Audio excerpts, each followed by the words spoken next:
What's up mga kamayo? So ayan, mag-vertical live tayo. Ayan, i-go live lang natin siya.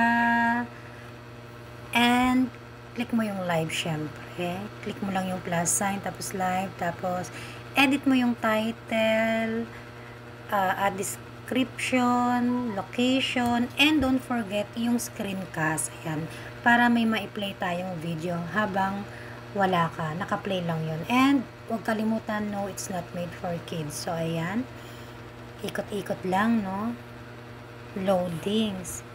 Tapos next lang natin siya. Ito pa yung mga vertical live na may mga uso ngayon na may mga videos. And go next mo lang siya. And then lalabas yan. I-open mo lang yung photos, yung Google photo po niya. So hanapin natin yung photos. I-on mo lang siya. Ayan. And yung YouTube. And then back ka lang sa mismong phone mo. Ayan, back.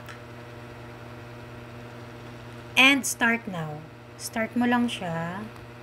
Next. Ay, ayan na. Live ka na yan. So, pwede mong